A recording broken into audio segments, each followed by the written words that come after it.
नमस्कार. नवनीत हॅलो सखीमध्ये आपल्या सगळ्यांचं मनापासून स्वागत करते. आज आपण परदेशामध्ये असणाऱ्या विविध उद्योग व्यवसायाच्या संधींविषयी जाणून घेणार आहोत आणि त्यातूनही आखाती देशांमध्ये असलेल्या विविध उद्योग व्यवसायांच्या संधींविषयी जाणून घेणार आहोत. बऱ्याच वेळेला असं असतं की शिक्षणाच्या निमित्ताने परदेशात अनेक तरुण रवाना होतात, नोकरीच्या निमित्ताने अनेक तरुण आपल्याला परदेशात गेलेले दिसतात. पण हे आपल्याला तसं त्यामध्ये काही नवीन वाटत नाही, नाविन्यही राहिलेलं नाहीये. पण परदेशामध्ये एखादा उद्योगधंदा सुरू करायचा किंवा त्याच्याविषयीची संधी जाणून घ्यायची असं म्हटलं की आपल्या चेहऱ्यावर थोडंसं प्रश्नचिन्ह उभं राहिल्याशिवाय राहणार नाही. पण कसं आहे की आता मूळ भारतीय परदेशस्थ उद्योजकांनी जागतिक क्रमवारीत आपलं अव्वल स्थान निर्माण केलेलं तुम्ही पाहाल. उदाहरण द्यायचं झालं तर लक्ष्मी मित्तल हे नाव, हे या उद्योजकाचं नाव पुढे येईल आणि मग तेव्हा मग आपल्याला आपल्या सगळ्या भारतीयांना या उद्योजकांचा अभिमान राहिल्याशिवाय राहत नाही. आज तुम्हालाही जर अशा प्रकारे म्हणजे परदेशामध्ये त्यातूनही आखाती देशांमध्ये जर उद्योगधंदा तयार करायचा असेल, सुरू करायचा असेल तर तुम्ही आमच्या कार्यक्रमात नक्की सहभागी व्हा. आज आपण आखाती देशांमध्ये असलेल्या उद्योगधंद्यांच्या संधींविषयी जाणून घेणार आहोत आणि याविषयीची माहिती देण्यासाठी आज आपल्याकडे आलेले आहेत मिटकॉन इंटरनॅशनल यूएईचे संचालक आणि व्यवस्थापकीय सल्लागार संदीप कडवे. आपण त्यांचं स्वागत करूया. नमस्कार सर. हॅलो सखीमध्ये तुमचं मनापासून स्वागत करते. संदीप कडवे यांची जर आणखीन ओळख करून द्यायची झाली तर संदीप हे स्वतः मेकॅनिकल इंजिनियर आहेत. मार्केटिंग विषयातील MBA, फायनान्स आणि कॅपिटल मार्केट मॅनेजमेंट विषयातील उच्च शिक्षण त्यांनी घेतलेलं आहे.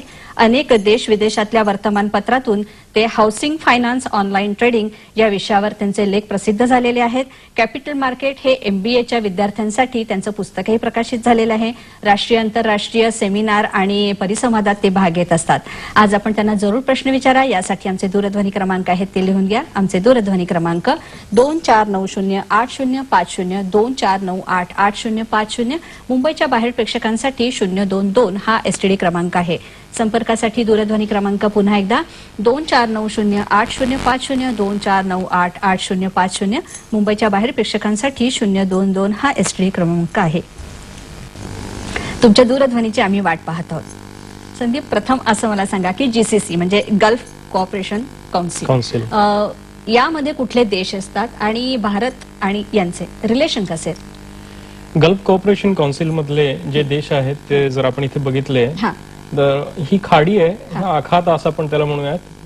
कुवैत, बहरीन, कतार, ओमान आणि UAE आणि सौदी हे 6 देश या गल्फ कोऑपरेशन काउन्सिल मध्ये ऍड झालेले आहेत. गल्फ कोऑपरेशन काउन्सिलचा उद्देश असा होता की त्यांच्या अंतर्गत व्यापारासंदर्भात त्यांना सुलभता यावी म्हणून त्यांनी गल्फ कोऑपरेशन काउन्सिलची स्थापना केली. आणि भारतीयांचं तिथे प्रमाण फार मोठ्या प्रमाणावर आहे आणि भारताचे राजनैतिक संबंध त्याच्याशी चांगले आहेत. सौदी आहे किंवा इतर देश आहेत, सर्वांशी चांगले संबंध आहेत.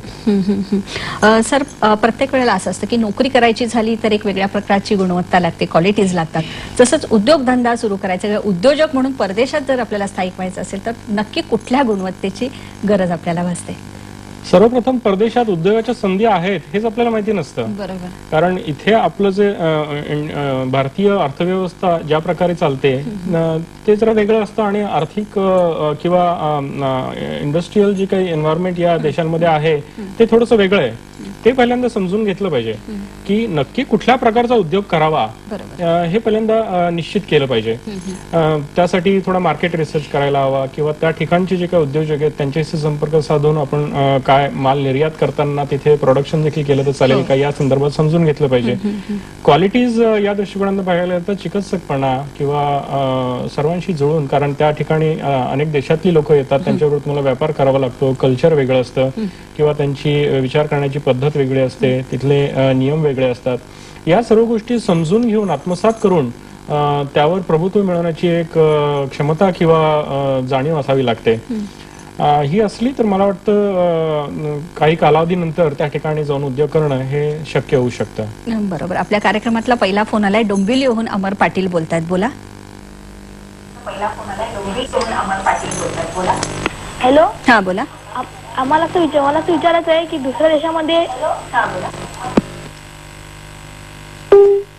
मला वाटतं फोन कट झालेला आहे.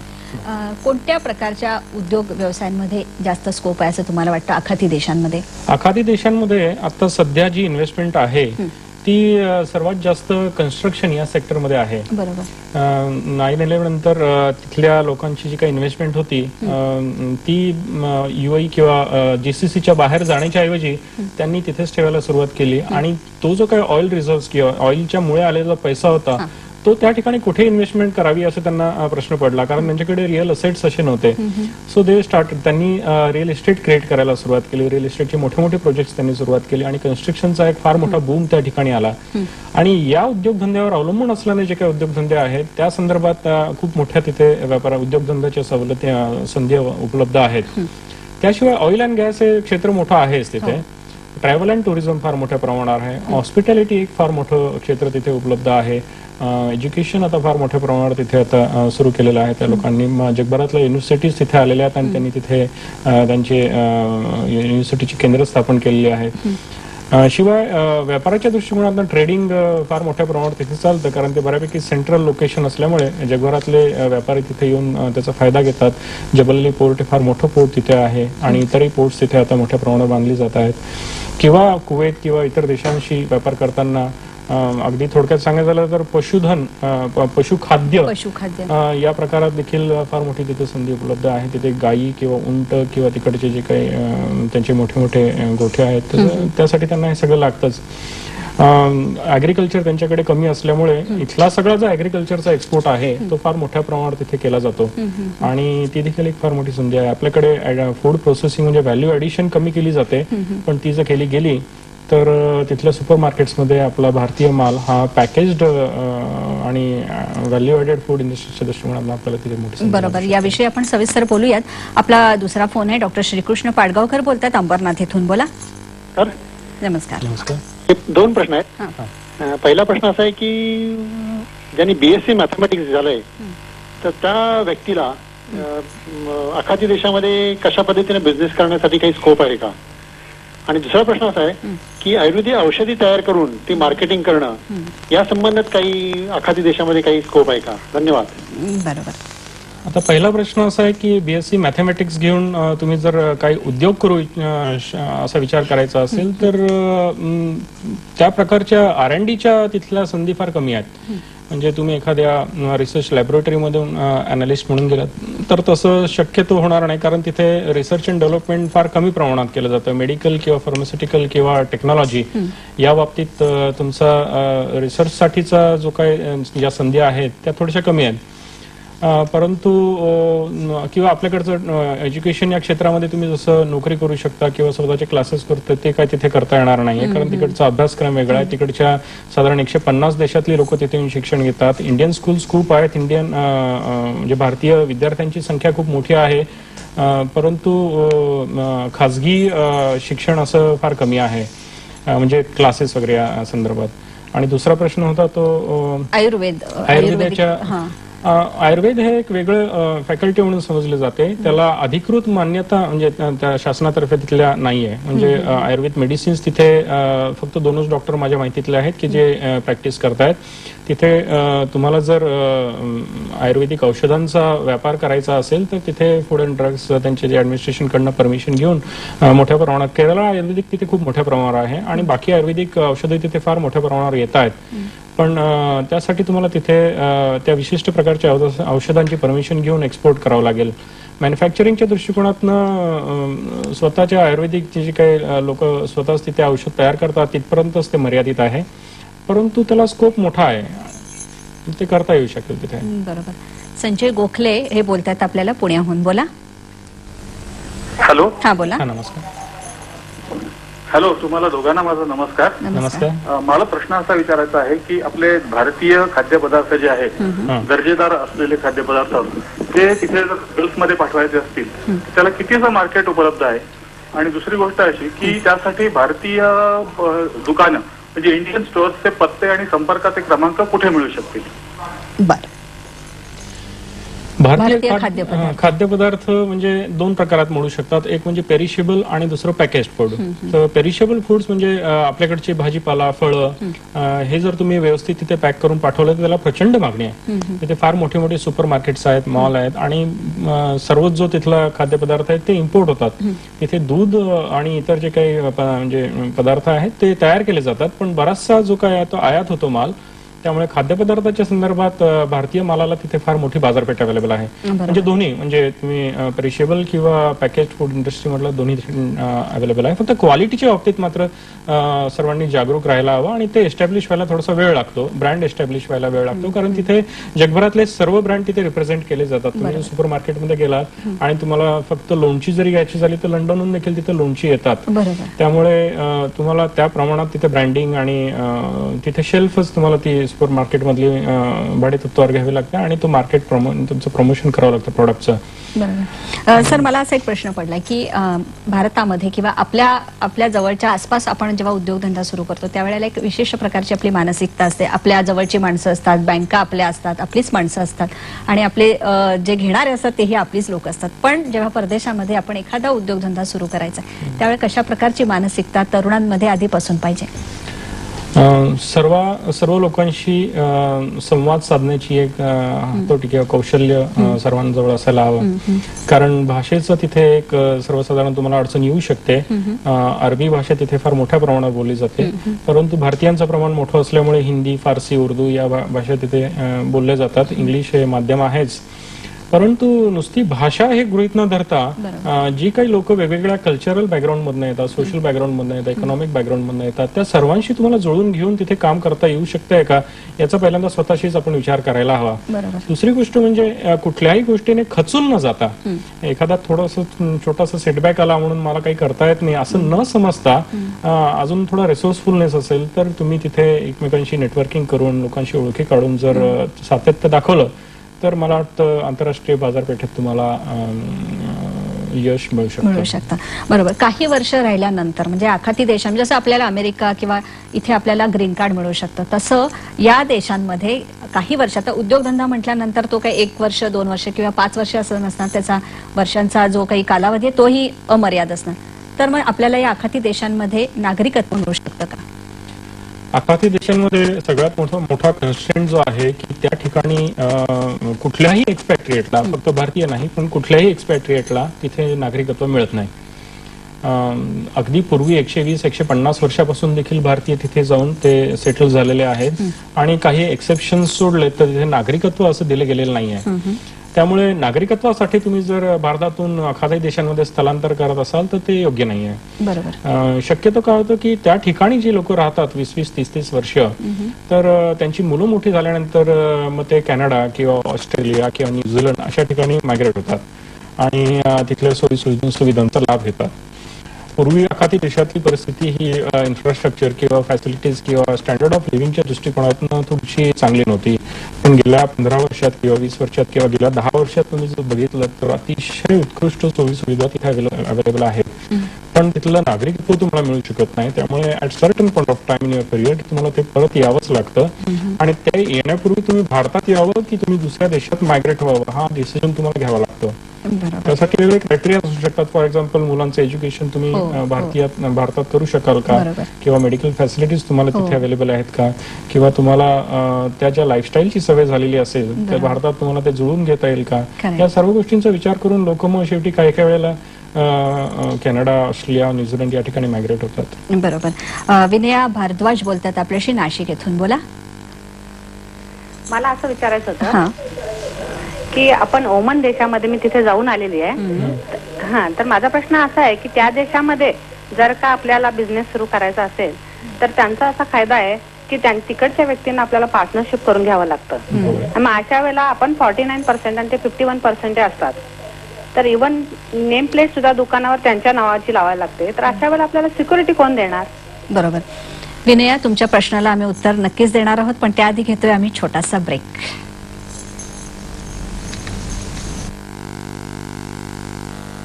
सखी नवनीत हाती आले हो, अवघड सोपे झाले हो,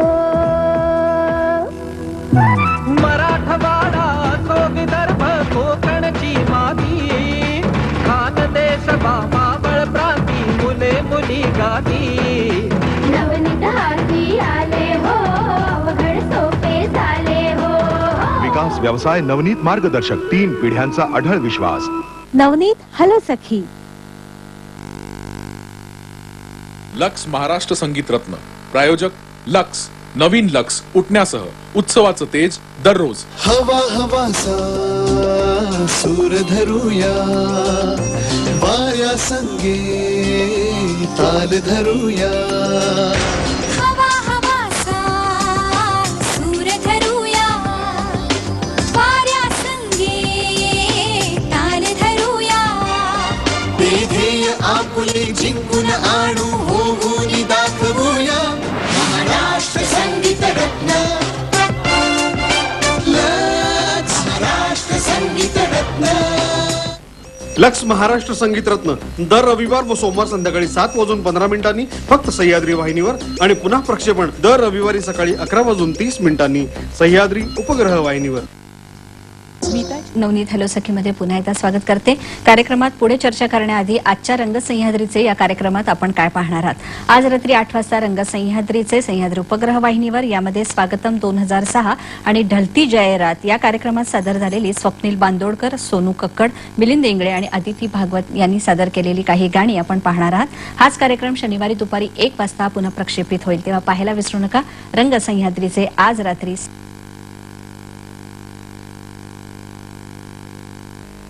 होता की भागीदारी मुळातच ओमानचं तर आहेच, पण मुळात स्थानिक लोकांबरोबर भागीदारी कितपत यशस्वी ठरू शकते, आपला काय अनुभव आहे. तिथे कायदाच असा आहे की तुम्ही ज्या वेळेला उद्योगधंदा तिथे प्रस्थापित करता त्यावेळेला 51% तिथला लोकल पार्टनर असावा लागतो. त्याला आपण स्पॉन्सर म्हणूयात, कारण ते स्पॉन्सरच असतो तो. तर स्पॉन्सरचा रोल काय हे आपण डिफाईन करू शकतो. फॉर एक्झाम्पल त्यांनी जर इन्व्हेस्टमेंट केली नसेल तर त्याला फक्त स्पॉन्सरशिप फीस देता येते. वर्षाची एक स्पॉन्सरशिप फी आपल्याला ठरवता येते, त्याबरोबर त्याचं अग्रीमेंट तसं करता येतं.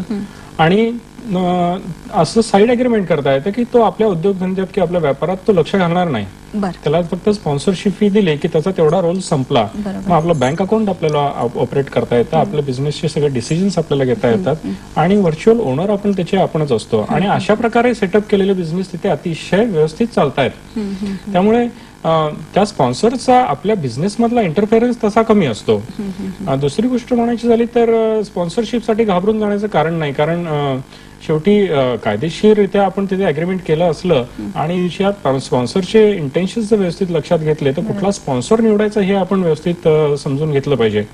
कधी कधी फार मोठ्या उद्योगधंद्यातले स्पॉन्सर्स असले तर मग कदाचित आपल्याला त्यांच्याकडनं काही वेळेला डॉमिनेटिंग असं ते होऊ शकतं. परंतु सर्वसाधारणपणे लोकांचा अनुभव चांगला आहे, त्यासाठी घाबरून जाण्याची आवश्यकता नाहीये. आणि तिथले कायदे आता शिथिल होत आहेत आणि तिथले गव्हर्नमेंट आता 51% जे पार्टिसिपेशन ते कमी करतात. त्यासाठी सगळ्यात मोठी गोष्ट जी घडलेली आहे ती म्हणजे फ्री झोन्स तिथे स्थापन झालेले आहेत. तिथे तुम्ही 100% तुमच्या मालकीचा तो बिझनेस होऊ शकतो. फ्री झोन्स आणि मेनलँड असे 2 भाग केले आहेत. फ्री झोन्स मधले त्या कंट्रीमध्ये एक कंट्री असं आपण गृहीत धरलं तरी चालेल, पण मेनलँड आणि फ्री झोन मधले जे काही व्यापाराच्या कायदे आहेत ते तो एक फ्री झोन मधल्या बिझनेससाठी एक कन्स्टंट असू शकतो. बरोबर. हे फ्री झोन एरिया जो आहे त्याविषयी अधिक माहिती मला घ्यायची आहे, पण त्याच्या आधी अभिनव म्हात्रे बोलतात आपल्याशी माझगाव येथून. बोला. Yes madam. हा बोला. माझा हा प्रश्न आहे की मी मीन्स 1 इयर डिप्लोमा केलाय हॉटेल मॅनेजमेंट, तर तिथे अवेलेबल मीन्स जॉब अवेलेबल आहेत का तिथे? आणि दुसऱ्या कॅटरिंग किंवा आपल्या बिझनेस मध्ये आपण मी एंटर करू शकतो का, हा माझा प्रश्न आहे. मेकॅनिकल मध्ये केलाय, हॉटेल मॅनेजमेंट मध्ये केलाय. बरोबर. हॉटेल मॅनेजमेंटमध्ये फार मोठ्या प्रमाणात तिथे संधी उपलब्ध आहेत. आणि हॉस्पिटॅलिटी, ट्रॅव्हल टुरिझम, एकंदरीत खाद्य संस्कृती कशी आहे तिथे? म्हणजे तिथे जगातलं सर्व प्रकारचं फूड तिथे मिळतं. म्हणजे तिथे सिटी सेंटर किंवा जे काही मोठे मोठे मॉल्स आहेत त्या ठिकाणी तुम्ही गेलात तर जगातल्या सर्व प्रकारचे खाद्यपदार्थ तिथे मिळतात आणि त्या प्रकारचे कुक्स तिकडनं आणलेले असतात. तर भारतीय खाद्यपदार्थ ते फार मोठ्या प्रमाणात प्रचलित आहेत. भारतीयांची लोकसंख्या जरी जास्त असली तरी बाकीचे एक्सपॅट्स भारतीय खाद्यपदार्थ चवीने खातात. पण हॉटेल मॅनेजमेंटचा कोर्स करून तिथे 5 स्टार, 3 स्टार, 4 स्टार हॉटेल्समध्ये मोठ्या प्रमाणात तिथे नोकरीच्या संधी उपलब्ध आहेत. आणि आता सर मगाशी आपण म्हणालात की तुम्ही नागरिकत्व तिथे मिळत नाही. मग प्रश्न असा येतो की या आम्हा सगळ्यांना सुरक्षिततेच्या दृष्टीने काय हमी आहे? समजा त्यांच्या काही पॉलिसीज बदलल्या आणि भारतीयांना जर तुम्ही निघून जा असं सांगितलं तर मग परत भवितव्याचा एक प्रश्न उभा राहतोच की. हा प्रश्न बऱ्याच लोकांना पडतो आणि तिकडे गेल्यावर सुरुवातीला खूप अशी भीती वाटत असते की आपण या देशात आलेलो आहोत, आपण नागरिक नाही आणि कधीही या देशाचे कायदे बदलू शकतात, कारण तिथे राजेशाही पद्धत आहे. तिथे शेकडोम किंवा किंगडम किंवा सल्तनत आहेत. सल्तनत ऑफ ओमान असं म्हटलं जातं, किंगडम ऑफ सौदी अरेबिया असं म्हटलं जातं, बहरीन म्हटलं जातं, किंवा ओमानला शेख UAEला शेख आहेत. परंतु भारताचे राजनैतिक संबंध या सर्व देशांशी चांगले आहेत आणि आज या देशांच्या उभारणीमध्ये भारतीयांचा फार मोठा वाटा आहे. भारतीय आणि एशियन्स आपण असं म्हणूयात, त्याच्यात पाकिस्तानी, श्रीलंकन, बांगलादेशी, इंडियन्स आणि फिलिपिनो हे सगळे आलेत. त्यामुळे असं एकदम त्यांना कुठल्याही नॅशनॅलिटीला जा म्हणणं शक्य नाहीये, कारण त्यांची संख्या जी आहे, नॅशनल्सची संख्या आहे, ही एकंदरीत पॉप्युलेशनच्या 25% एवढीच आहे. उरलेले 75% लोक तिथे ते पॉप्युलेशनचे हे म्हणजे एक्सपॅट्रिएट्स असतात. UAEचं उदाहरण घ्यायचं झालं तर 4.3 मिलियन एवढी UAEची पॉप्युलेशन आहे आणि त्यापैकी 75% हे एक्सपॅट्रिएट्स आहेत.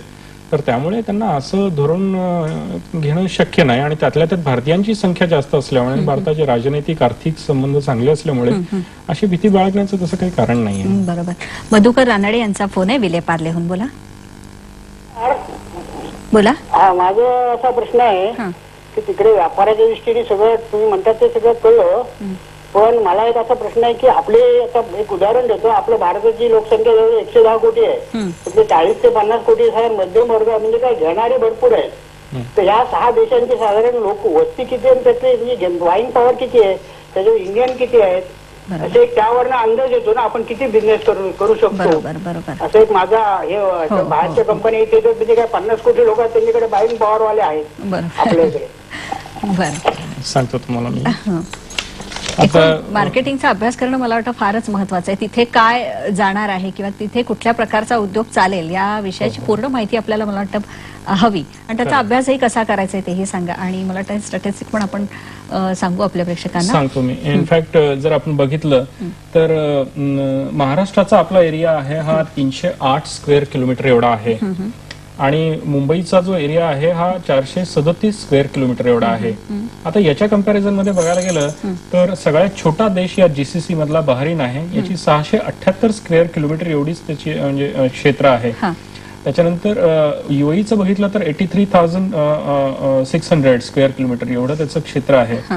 पण पॉप्युलेशनच्या दृष्टिकोनातून बघायला गेलं तर UAE फक्त 4.3 मिलियन एवढी पॉप्युलेशन आहे. म्हणजे नुसती मुंबईचीच आपण पॉप्युलेशन बघायला गेलो तर 1.13 मिलियन म्हणजे 1.3 करोड एवढी पॉप्युलेशन आहे. कारण पॉप्युलेशन डेन्सिटी मुंबईमध्ये जास्त आहे, मान्य आहे. पर्चेसिंग पॉवर जी इथल्या लोकांची आहे, मिडल क्लास आहे किंवा इतर टोटल पॉप्युलेशनच जास्त असल्यामुळे कुठल्याही प्रोडक्टला इथे स्कोप चांगला असतो. परंतु तिकडे जाताना आपल्याला या सर्व गोष्टींचा विचार करावा लागतो की तिथे पर्चेसिंग पॉवर लोकांची जरी चांगली असली तरी टोटल पॉप्युलेशन कमी असल्यामुळे तुमचा तेवढा सेल जो आहे हा कम्पॅरेटिव्हली कमी असू शकतो. परंतु जगभरातले सर्व प्रोडक्ट्स तिथे अवेलेबल आहेत आणि सर्व देशातले इनफॅक्ट ऑटोमोबाईल्स तुम्ही बघाल तर जगातल्या सगळ्या प्रकारच्या कार्स तिथे अवेलेबल आहेत. त्या प्रकारचं इन्फ्रास्ट्रक्चर आहे.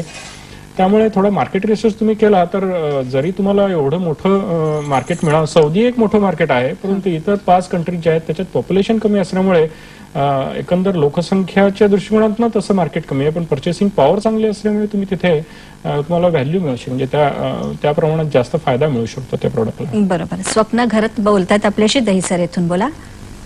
हॅलो, नमस्कार. नमस्कार. हा, की माझा असा प्रश्न, मी दहीसरवरून बोलते.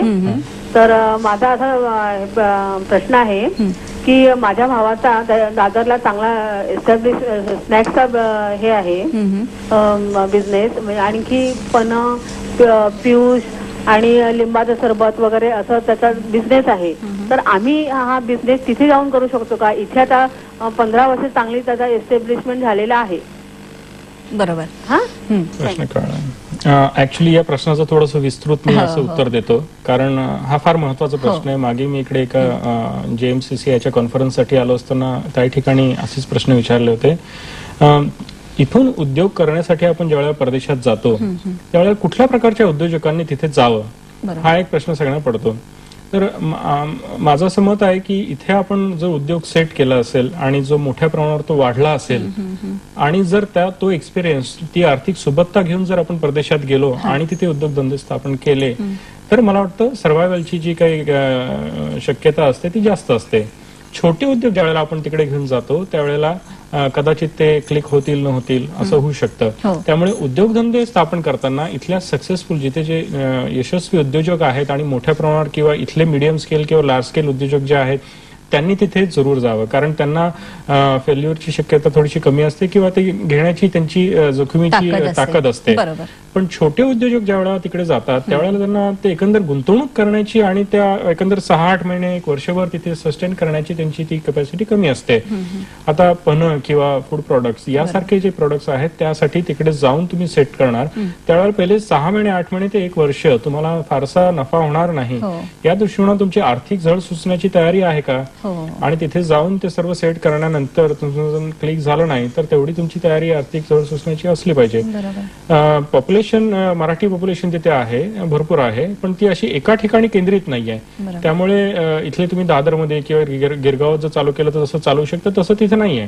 त्यामुळे हे प्रॉडक्ट्स काही विशिष्ट लोकसंख्येसाठी जर पॉप्युलर असतील तर तसं तिकडे होऊ शकत नाही. मराठी तिकडे रेस्टॉरंट नाहीये, परंतु मराठी रेस्टॉरंट जर कोणी काढायचा विचार केला तर ते चांगलं चालू शकेल. तसे प्रॉडक्ट्स घेऊन जर तुम्ही केलात तर ते होऊ शकणार नाही, कारण प्रॉडक्ट प्रमोशनसाठी तुम्हाला बरीच इन्व्हेस्टमेंट करावी लागेल आणि तुमचा व्यवसाय छोट्या प्रमाणावर असल्यामुळे तेवढी गुंतवणूक तुम्हाला कदाचित करता येऊ शकत नसेल. भूषण पुराणिक आपल्याशी बोलतात नंदुरबार येथून. बोला बोला भूषण. हॅलो. हा बोला. हा सर, माझा प्रश्न असा आहे की मी व्यवसायाने आर्किटेक्ट आहे. तर दुबईमध्ये समजा आम्हाला जॉबसाठी जायचं असेल तर त्यासाठी कुठल्या अशा वेबसाईट्स आहेत का की ज्यावरती आम्हाला जॉब्स अवेलेबल कुठले आहेत ते कळू शकेल आणि प्रोसिजर त्यासाठी कशी असते, किंवा मुंबईत काही ऑफिसेस आहेत का की ज्यांच्याशी कॉन्टॅक्ट केला तर आम्हाला त्या जॉबची अवेलेबिलिटी समजू शकेल? बरोबर भूषण, आणि त्यानिमित्तानं आपल्या सगळ्या प्रेक्षकांसाठी मी आज एक छोटंसं निवेदन सांगते की आज आपण परदेशातल्या त्यातूनही आखाती देशातल्या उद्योग व्यवसायांच्या संधीविषयी बोलतोय. नोकरीविषयी आज आपण बोलत नाही. आणि तरीही या प्रश्नांची उत्तर तुम्हाला हवी असेल तर आम्ही या कार्यक्रमाच्या शेवटी आमच्या तज्ज्ञांचे म्हणजे संदीप कडवे यांचा दूरध्वनी क्रमांक देणार आहोत. आपण परत वळतोय. जागा आणि उद्योगधंदा जो आहे तो नागरिकत्व न मिळाल्यामुळे आपला कायमच्या आपल्या नावावर कधीच होणार नाही का, अशी पण एक भीती आम्हाला वाटते. म्हणजे ही टांगती तलवार कायमची राहणार आहे का?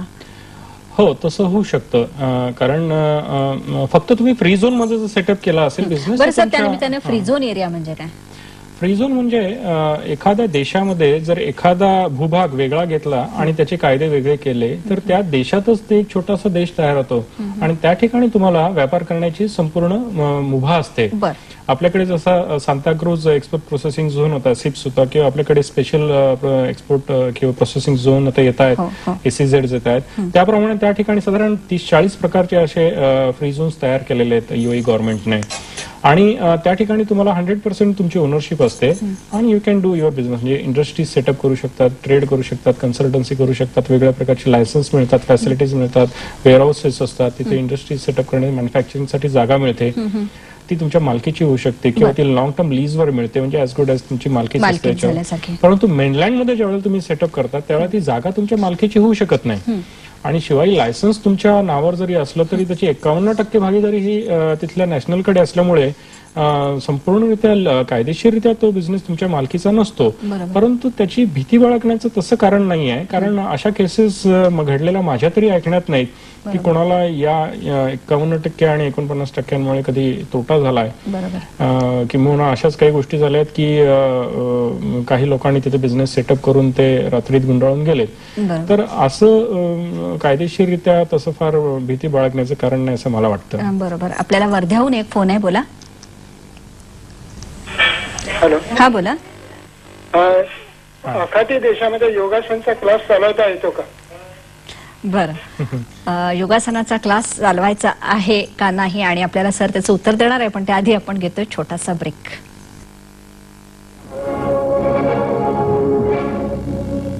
नवनीत हॅलो सखी. आटा हो तो ऐसा बस अपने लिज्जत जैसा. लिज्जत परिवार की बहनों द्वारा बना लिज्जत गेहूं आटा. आटा हो तो ऐसा बस अपने लिज्जत जैसा. स्वादिष्ट, स्वच्छ एवं पौष्टिक, लिज्जत का ताजा स्वदेशी गेहूं आटा। लिज्जत गेहूं आटा। नवनीत हॅलो सखी.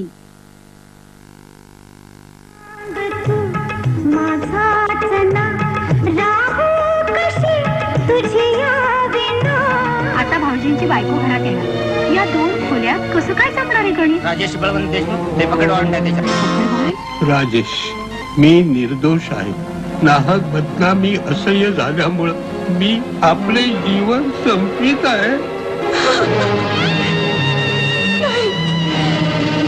आता आपण तिघांनी एकत्र राहायचं. मंदिरात अंतरात तोच नांदत आहे, नाना देही नाना रूपी तुझा देव आहे. प्रस्तुत करता लक्स टॉयलेट सोप. नवीन लक्स उठण्यासह उत्सवाचं तेज दररोज. प्रायोजक नीमा जैस्मिन सोप. छाया जैस्मिन का जादू. डाबर लाल तेल दे ऐसी मजबूती की मुन्ना रहे हरदम आगे. आणि टाइड पॅक फक्त 11 रुपयांमध्ये सुगंधी शुभ्रता.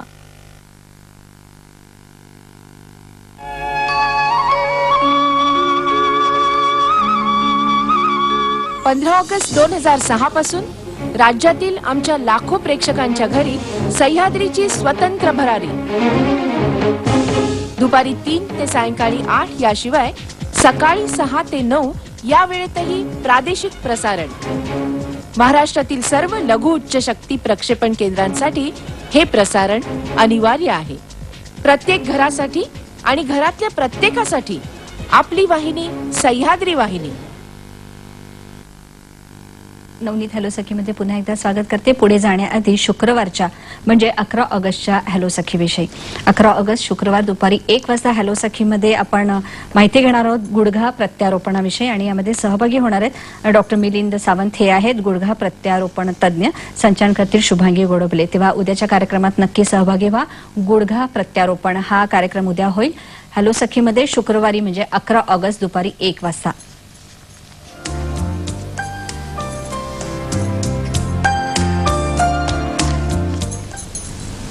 आपल्याला त्यांचा प्रश्न असा होता की एकंदरीतच व्यायाम याविषयी आपण सांगू की मी आता योगासन हा एक मुद्दा घेऊन हेल्थ सेक्टरवर तुम्हाला जास्त सांगतो. हेल्थ कॉन्शियसनेस आता तिथे वाढत चाललाय. तिथली लाईफस्टाईल अशी आहे की त्या ठिकाणी लोकांचे त्या लाईफस्टाईलमुळे प्रॉब्लेम्स हेल्थचे खूप क्रिएट झालेले आहेत किंवा होत आहेत. ओबेसिटी आहे किंवा तुमचे ओव्हरवेट म्हणूयात किंवा बाकीचे जे काही सांध्यांचे पाठीचे दुखणे आहेत. तिथे सतत तुम्ही एसी मध्ये असता, 4 व्हील तुम्ही चालवतात आणि साधा तसा व्यायाम होत नाही. त्यामुळे योगासनासाठी तिथे खूप लोकप्रियता आता मिळत चाललेली आहे आणि सर्व नॅशनॅलिटीचे लोक तिथे योगासनं करतात. काही लोकांनी स्वतःची योगाचे क्लासेस स्वतःच्या ब्रँडच्या खाली सुरू केलेले आहेत. तिथे मोठे मोठे स्पा आहेत. म्हणजे फॉर एक्झाम्पल थाई मसाज पासून ते चायनीज मेडिसिन पासून ते इंडियन मेडिसिन म्हणजे केरळ आयुर्वेदिक मसाज पासून योगासनं किंवा आर्ट ऑफ लिव्हिंग आहे. सर्व प्रकारचे तिथे फॅकल्टीज लोक म्हणजे फॉलो करतात. योगासनाचा क्लास चालू शकतो तिथे, परंतु फ्री योगासन जे शिकवणारे लोक तिथे फार मोठ्या प्रमाणावर आहेत. आमच्या शारजामध्ये किंवा दुबईमध्ये असे सकाळी सकाळी पहाटे तुम्ही गेलात ते मोठ्या मोठ्या उद्यानांमध्ये जर काही शुल्क न आकारता तिथे लोक योगासन करताना तुम्हाला दिसतील. हेल्थ कॉन्शियसनेस वाढलेला आहे तिथे. परंतु हेल्थ सेक्टर किंवा म्हणजे मेडिकल किंवा हेल्थ सेक्टर तिथे वाढत चाललेलं आहे. अत्याधुनिक सुविधा तिथे आहेत. परंतु महाराष्ट्राच्या दृष्टिकोनातनं किंवा भारताच्या दृष्टिकोनातनं हेल्थ टुरिझम ही एक फार मोठी संधी आपल्याला आखाती देशांकडून उपलब्ध आहे. कारण सगळे अरब्स किंवा इंडियन NRI जे आहेत ते मेडिकल ट्रीटमेंटसाठी म्हणून भारतात येतात किंवा हेल्थ टुरिझम म्हणूयात किंवा नुसतं हवा पालटासाठी म्हणून देखील भारतात त्यांना फार मोठ्या प्रमाणावर जर आपण तशा फॅसिलिटीज उपलब्ध करून दिल्या तर ती एक संधी आपल्याला. बरोबर. सर, इथल्या शिक्षणाचा तिथे कितपत फायदा होणार आहे? बऱ्याच वेळा पाश्चिमात्य देशामध्ये आपण गेल्यानंतर इथल्या ज्ञानाचा तसा तिथे काही फारसा उपयोग होत नाही किंवा अनेक परत आपल्याला जास्तीचा अभ्यास करावा लागतो. इथे कशी परिस्थिती आहे? समजा आता मगाशीच आपल्याला एक फोन आला होता की आर्किटेक्चर आहे, तर तिथे आपल्याला कसा फायदा करून घ्यायचा आहे?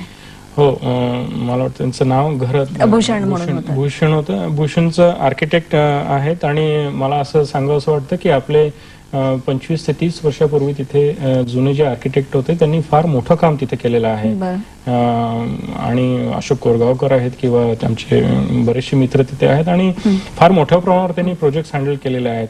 आर्किटेक्टसाठी म्हणून त्यांना फार मोठ्या संधी आहेत, उपलब्ध आहेत. पूर्वीची जे लोक गेले त्यांनी स्वतःचे आर्किटेक्चरचे म्हणजे स्वतःचे कन्सल्टन्सीज आणि उद्योग स्थापन केलेले आहेत. त्यांच्याकडे तुम्ही काम करू शकता किंवा स्वतः नोकरी करून मग पुढे तुम्ही स्वतःचा व्यवसाय सुरू करायचा असेल तर करू शकता. आणि तुम्ही जरूर जावं. फक्त इथल्या काही टेक्नॉलॉजीज किंवा इथले जे काही तंत्र आहेत आणि तिकडची बांधकामाच्या ज्या पद्धती आहेत, आता तिथे काही जे काही प्रोजेक्ट्स येत आहेत त्याच्या इमारतीची जी काही उंची असते ते बघता आणि इथले आपण जे कन्स्ट्रक्शन करतो ते बघता तो अनुभवात तुम्हाला फरक येण्याची शक्यता आहे. पण तुमच्याकडे ते आर्किटेक्चर डिग्री आणि नॉलेज असल्यामुळे तुम्ही तिथे आणि तिथे गेल्यानंतर तिथल्या भौगोलिक परिस्थितीचा संपूर्ण अभ्यास करणं, मार्केटिंगचा अभ्यास करणं हे ओघाओघाने आलंच. प्रतिभा भोळे बोलतायत पुण्याहून. बोला.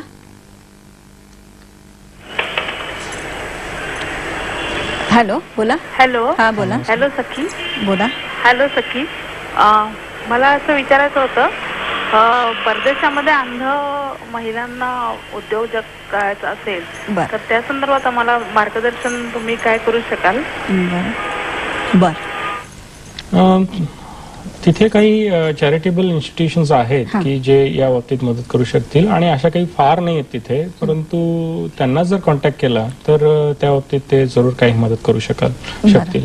परंतु स्पेसिफिक अशी काही गव्हर्नमेंटच्या स्कीम्स आहेत किंवा ते फार डिस्क्रिमिनेशन केलं जातं असं काही नाही आहे. बरं सर, एखादा उद्योग किंवा व्यवसाय सुरू करायचा झाला की फायनान्स आलं, मुळात मोठी गुंतवणूक आली. आपलं चलन आणि त्यांच्या चलन ह्याच्यामध्येही बराच फरक आहे.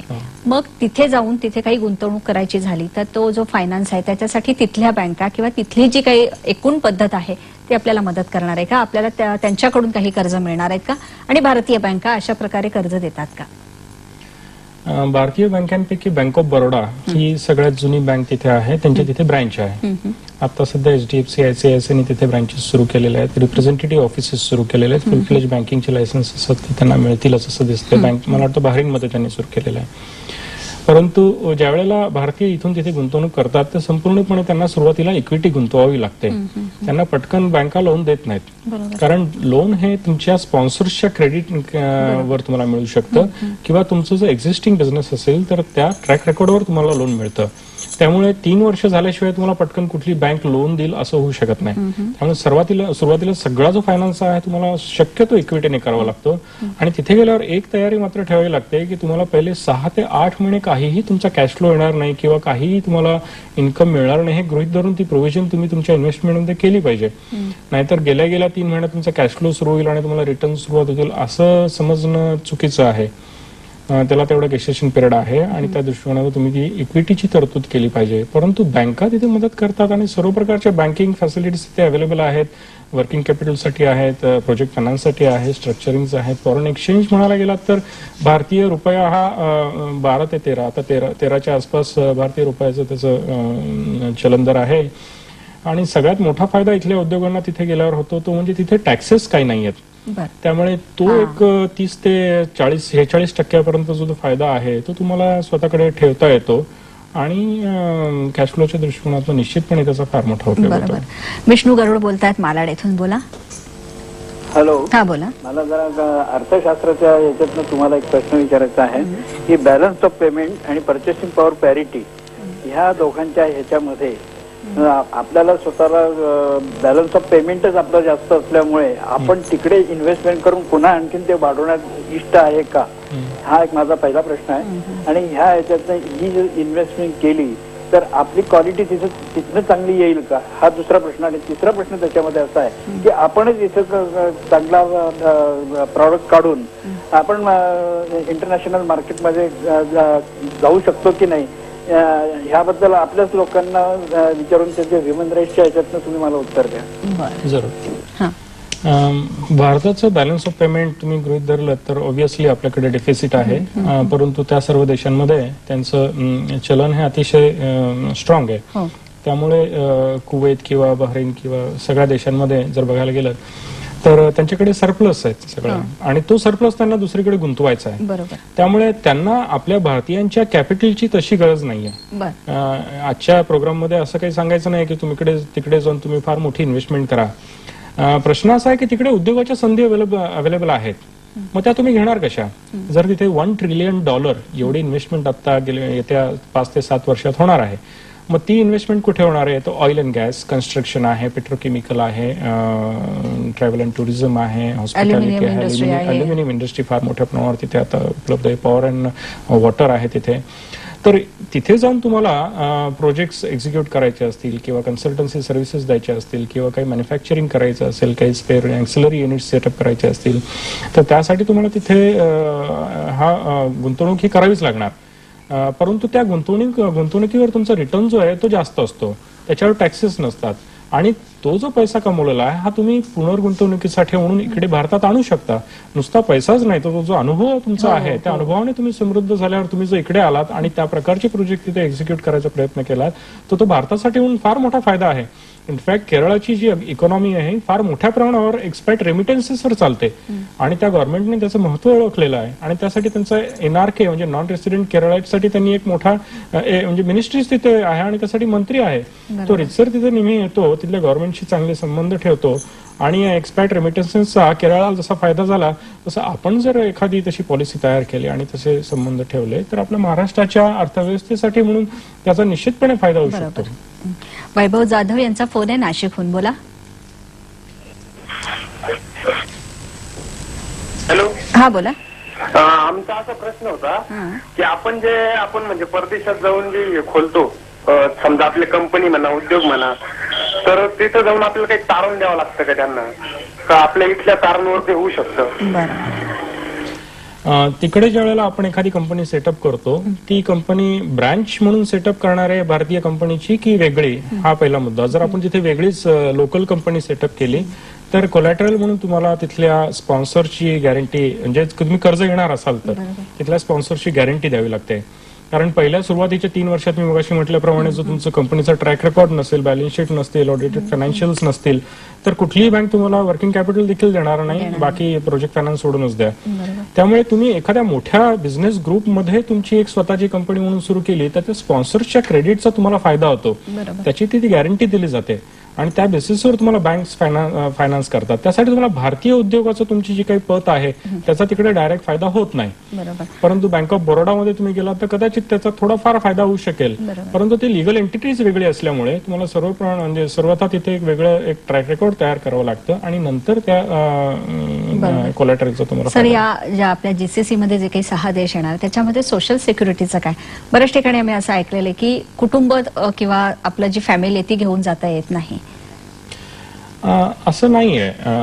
त्याच्यात 2 मुद्दे येऊ शकतात की कुठल्या प्रकारच्या नोकरदारांना तिथे फॅमिली घेऊन जाता येत नाही. तिथे असा नियम आहे गव्हर्नमेंटचा की तुमच्याकडे एक विशिष्ट मर्यादे पलीकडे तुमचं जर वेतन असेल तर तुम्हाला तिकडे फॅमिली घेऊन जायला मुभा आहे, म्हणजे तो तुमचा फॅमिली विजा तुम्हाला अलाउड आहे.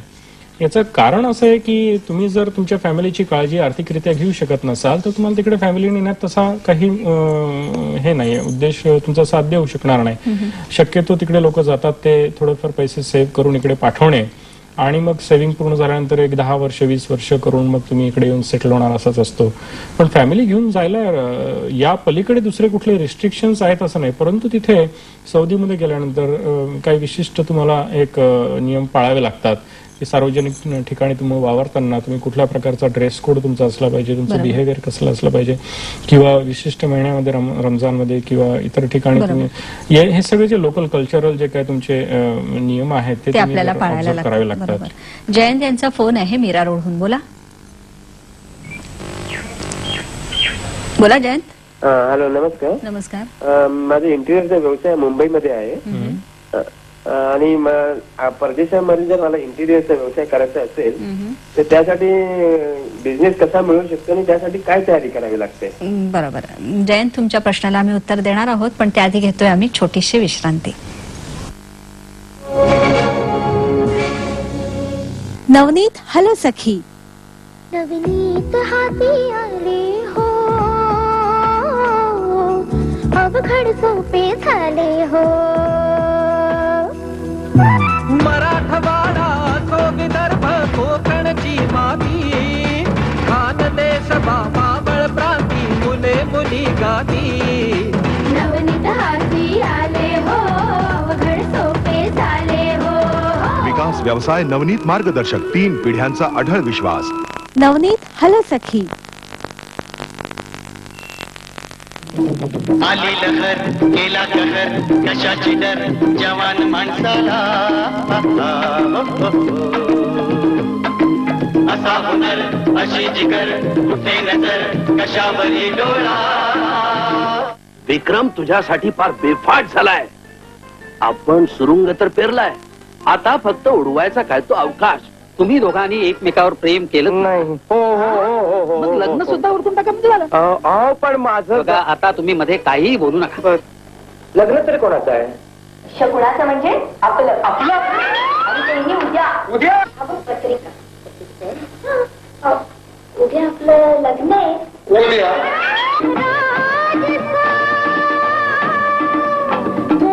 या चित्रपटाचे प्रायोजक Lijjat papad, parachute coconut oil, Frooti Gems, Lux toilet soap, Surf Excel आणि ससा नीलम डिटर्जंट पावडर.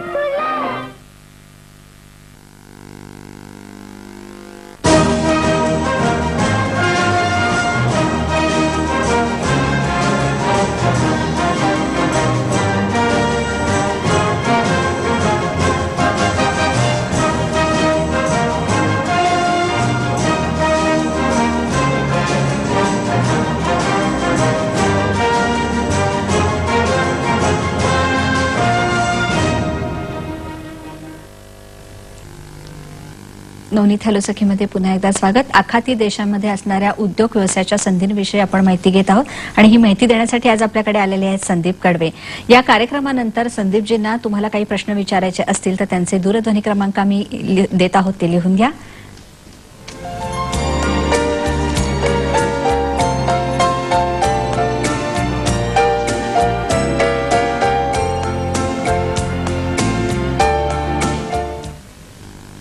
आपल्याला जयंत यांचा फोन होता, त्यांना आपल्याला उत्तर द्यायचंय. हो, त्यांनी इंटेरियर बाबत, इंटेरियर डेकोरेशन आणि इंटेरियर्स या संदर्भात त्यांना तिथे खूप मोठ्या प्रमाणावर व्यवसाय करता येऊ शकतो आणि आपले बरेचसे मराठी उद्योजक तिथे किंवा व्यावसायिक तिथे या फार मोठं कॉन्ट्रीब्युशन त्यांचं यात आहे. त्यांच्याकडे जाऊन तुम्ही काही एक्सपिरियन्स घेऊ शकता किंवा स्वतःचा असा उद्योग तिथे निश्चितपणे स्थापन करू शकता. जॉइनरी आहे किंवा बाकीचे इंटेरियर आहे. बरोबर सर, आतापर्यंत आपल्याला अनेक असे प्रश्न आलेत की आम्ही तिथे करू शकतो का. अशा जर भारतीय तरुण उद्योजकांना तिथे जर काही संधी हवी असेल तर तुम्ही कशा पद्धतीने प्रोत्साहन देता, यासाठी काही सेमिनार किंवा काही वेबसाईटवर काही माहिती उपलब्ध आहे का? सुरुवातीला इथून जी लोक 20 वर्षापूर्वी 25 वर्षापूर्वी तिथे गेलीत तर त्यांना असा कुठलाही सपोर्ट अवेलेबल नव्हता, परंतु त्यांनी स्वतःच्या हिमतीवर आणि कर्तृत्वावर स्वतःचं तिथे नाव उभं केलं, स्वतःचं त्यांचे मोठे मोठे प्रोजेक्ट्स केलेत. आणि 3 वर्षापूर्वी असा विचार मनात आला की इतके सगळं आपलं टॅलेंट आसपास असताना यांच्या अनुभवाचा, यांच्या ज्ञानाचा, यांच्या नेटवर्कचा आपल्याला का फायदा होऊ नये, म्हणजे आपल्यासारख्या उद्योजकांना का फायदा होऊ नये. त्या दृष्टिकोनातून आम्ही गल्फ मराठी बिझनेस फोरमची तिथे स्थापना केली आणि आमचे आज साधारण 50 ते 70 प्रोफेशनल्स, बिझनेसमॅन, इंडस्ट्रियलिस्ट हे मेंबर आहेत आणि आमच्याकडे डेलिगेशन्स महाराष्ट्रातून आणि भारतातून इतर ठिकाणाहून येत असतात. Maharashtra chamber of commerce and industry, जागतिक मराठी चेंबर ऑफ कॉमर्स यांचे डेलिगेशन्स आमच्याकडे आलेत आणि आमचा त्यांच्याशी नेहमी संपर्क असतो. Confederation of Indian इंडस्ट्रीचे Arun Patankar साहेब, त्यांनी आम्हाला फार मोठ्या प्रमाणात त्याच्यात मदत केली. तर अशा सगळ्यांचं सहाय्य आम्हाला इथून देखील मिळतं आणि उद्योजकांना जी काही माहिती हवी आहे किंवा जे काही संपर्कासाठी काही मदत हवी आहे ती आम्ही गल्फ मराठी बिझनेस फोरम मधून निश्चितपणे करतो आणि आमचे जे काही व्यापारात किंवा उद्योगांमध्ये जे काही नेटवर्क आहे ते आम्ही त्यांना निश्चितपणे रेफरन्स देऊ शकतो. बरोबर. अरुण जोशी बोलतायत आपल्याशी अंधेरीहून. बोला. हॅलो. हा बोला. मी अरुण जोशी बोलतोय अंधेरीहून. हा बोला. मला असं प्रथम तुमचं दोघांचा मी या ठिकाणी अभिनंदन करतो. खूप उत्कृष्ट माहिती आपण देत आहात. तर त्या अनुषंगाने मला एक असा प्रश्न विचारायचा आहे की माझ्या सुनेने जे स्कूल ऑफ आर्ट मधून कमर्शियल डिप्लोमा केला, कमर्शियलची पदवी घेतलेली आहे. तिने आतापर्यंत वारली या नवीन विषयावरती बरंच तिने पेंटिंग्स काढलेत. तिचे प्रदर्शन पण 2-3 झालेत, वर्कशॉप पण चांगले केलेत. पण या वारली पेंटिंग नवीन केलेला जगा भारतीय याच्यात आपण करतो जे, पण परदेशात त्याला काही आहे का, संधी मिळू शकते का तिला? भारतीय ज्या पारंपरिक कला आहेत त्यांना कितपत तिथे वाव आहे असा थोडक्यात प्रश्न आहे. भारतीय हँडीक्राफ्ट किंवा भारतीय पेंटिंग्स किंवा शिल्पकला किंवा बाकीच्या काही वस्तू आहेत पारंपरिक, याला तिथे मागणी आहे. बरोबर. म्हणजे थोडक्यात तिथे दुबई शॉपिंग फेस्टिवल ज्या वेळेला भरतं त्यावेळेला एक मोठं दुबई विलेज म्हणून त्यांनी आता सुरू केलेला आहे आणि त्या ठिकाणी काही शॉप्स तिथे असतात नेहमी आणि मोठ्या प्रमाणावर इंडियन जे काही आपले हे आर्टिकल्स आहेत त्यांना तिथे मागणी असते. सर आता आरोग्य झालं, आरोग्य म्हणण्यापेक्षा ही खाण्यापिण्याची सोय झाली, व्यायामाची सोय झाली, पण वैद्यकीय सवलती आपल्याला किती मिळतात? वैद्यकीय जे काही फील्ड आहे ती कितपत तिथे प्रगत आहे? तिथे पूर्वी गव्हर्नमेंट आपल्याला मेडिकल फॅसिलिटीज द्यायचं. तिथे गेल्यानंतर प्रत्येकाला आपला विजा घेतल्यानंतर एक हेल्थ कार्ड काढावं लागतं. त्यामुळे गव्हर्नमेंट हॉस्पिटल्समध्ये तुम्हाला त्या वैद्यकीय सवलती दिल्या जायच्या. त्यानंतर तिथे प्रायव्हेट हॉस्पिटल्स फार मोठ्या प्रमाणात आणि जगभरातल्या सगळ्या वैद्यकीय संस्थांनी तिथे स्वतःची केंद्र सुरू केलेली आहेत. पण बरेचसे भारतीय हे तिथून भारतात येऊन कुठल्या मेजर ट्रीटमेंट असतील तर ते घेतात. वैद्यकीय तिथे फार महाग आहे, सोयी सुविधा फार महाग आहेत, औषधं महाग आहेत. भारतात औषधं खूप स्वस्त आहेत. रिलायबिलिटी भारतीयाला तेवढी वाटत नाही कारण आपल्याला इकडे चांगलं तसं वैद्यकीय सोयी सुविधा उपलब्ध. सर आता तुम्ही इतकी छान माहिती दिलीत, पण बऱ्याच वेळा असा प्रश्न आम्हाला पडतो की भारतातील हे जे टॅलेंट आहे ते जर परदेशात जाऊन स्थिरावलं तर आपल्या भारतीय अर्थव्यवस्थेचं काय? मला हा आवडीचा प्रश्न तुम्ही विचारलात आणि मी नेहमी असं सांगतो की भारतात खूपच टॅलेंट आहे आणि हे टॅलेंट थोडं तिकडे गेल्यामुळे अजिबात भारताचं नुकसान होणार नाही. किंवा हे टॅलेंट तिकडे गेल्यामुळे तिथल्या अनुभवाचा त्यांना फायदा होतो. तिथे तो अनुभव त्यांना जो मिळेल तो अनुभव, तिथली समृद्धी आणि तिथला पैसा घेऊन जर तुम्ही इकडे आलात आणि इकडे इन्व्हेस्टमेंट केली तर भारताला त्याचा निश्चितपणे फायदा होऊ शकेल. मोठे मोठे फ्लायओव्हर्स तिथे बांधले जातात, मोठ्या बिल्डिंग्स तिथे बांधले जातात, मोठे उद्योग तिथे उभे राहतात. त्यात आपण पार्टिसिपेट झालो तर ते जे एक वेगळा अनुभव आहे त्याचा भारतीय उद्योगासाठी म्हणून निश्चितपणे फायदा होऊ शकेल. त्यात कुठल्याही प्रकारचं ब्रेन ड्रेन किंवा इंडियन इकॉनॉमीला किंवा भारतासाठी तो लॉस नाही असं मी निश्चित सांगतो. बरोबर. आणि असा एक प्रश्न पडतो की तिथल्या स्थानिक लोकांचा आपल्याला कितपत सहकार्य मिळतं? आपल्याकडेही जर समजा परदेशी लोक जर येऊन इन्व्हेस्टमेंट करायला तर थोडासा आपल्याला राग येऊ शकतो कारण आपलं जे मार्केटिंग आहे किंवा आपला जो उद्योग आहे त्याच्यामध्ये कुठेतरी थोडासा अडसर येऊ शकतो आणि बऱ्याच वेळेला आपल्याला परदेशी जे काही प्रॉडक्ट्स असतात त्याच्याविषयी आपल्याला खूप क्रेज असते. तर अशा प्रकारे मग स्थानिक लोकांचा थोडासा रोष आपण ओढून घेतो का? नोकरीच्या बाबतीत म्हणाल तर तो रोष आपण ओढून घेतलेला आहेच. आपण म्हणजे सर्व एक्सपॅट्रिएट्स असं मी म्हणेन, फक्त भारतीयांचा त्यात संबंध नाहीये कारण 75% एक्सपॅट्रिएट असल्यामुळे तिथल्या लोकल नॅशनल्सना नोकरीच्या फार कमी संधी उपलब्ध आहेत. त्यामुळे अनएम्प्लॉयमेंट लोकल लोकांमध्ये आहेत. त्या दृष्टिकोनातून गव्हर्नमेंटने आता इथं लोकलायझेशन किंवा मेरिटायझेशनचे जे काही कायदे केलेले आहेत त्यानुसार त्यांना नोकऱ्या उपलब्ध करून देणं हे आमचं काम आहे. मी तिथे दुबई ह्युमन रिसोर्स फोरमच्या मॅनेजमेंट कमिटीवर आम्ही तिथे ते डॉक्टर अलकाबी म्हणून त्यांचे लेबर मिनिस्टर त्यांच्याशी मिटिंग झाली आणि त्यांनी असं सांगितलं की मी जर 800,000 एवढे लेबर कार्ड देत असेल तर मला केवळ तुम्ही 9 ते 10,000 किंवा 20,000 एवढेच माझे यूई नॅशनलसाठी तुम्ही नोकऱ्या द्या म्हणजे त्यांचा रोष कमी होईल, त्यांना ती संधी दिली जाईल. आणि इतर ठिकाणी मला वाटत नाही काही आपल्याला त्यांचा त्रास होतो, किंबहुना ते आपल्यावर डिपेंडंट असल्यामुळे आणि आपण तिथे गेल्यावर त्यांचे कायदे समजून घेऊन त्यांच्याशी चांगलं वागलं तर कुठल्याही प्रकारचा त्यांचा रोष असा येत नाही. बरोबर. म्हणजे भारतीय जे तरुण उद्योजक आहेत त्यांना ही खूप छान पद्धतीने एक संधी आहे आणि मला वाटतं सगळ्या प्रेक्षकांना मला सांगायला खूप आवडेल की आज संदीपजी खास UAE वरून आज आपल्या इथे कार्यक्रमासाठी आलेले आहेत. संदीपजी आपण इथे आलात, आमच्या सगळ्या प्रेक्षकांना आणि येणाऱ्या सगळ्या तरुण उद्योजकांना खूप चांगली संधी उपलब्ध करून दिली आहे त्याबद्दल हॅलो सखी परिवार आणि सह्याद्री वाहिनीतर्फे मनापासून धन्यवाद. मला इथे बोलवलं त्याबद्दल अतिशय आभारी आहे. धन्यवाद.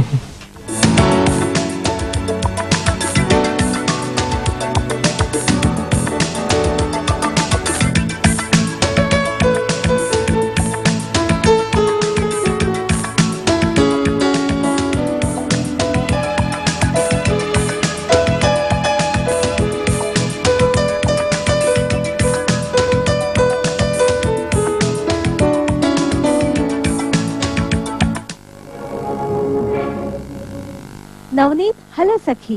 प्रायोजक नवनीत. विकास व्यवसाय नवनीत मार्गदर्शक. 3 पिढ्यांचा अढळ विश्वास. सहप्रायोजक श्री महिला गृहोद्योग लिज्जत पापड. नवनीत हॅलो सखी.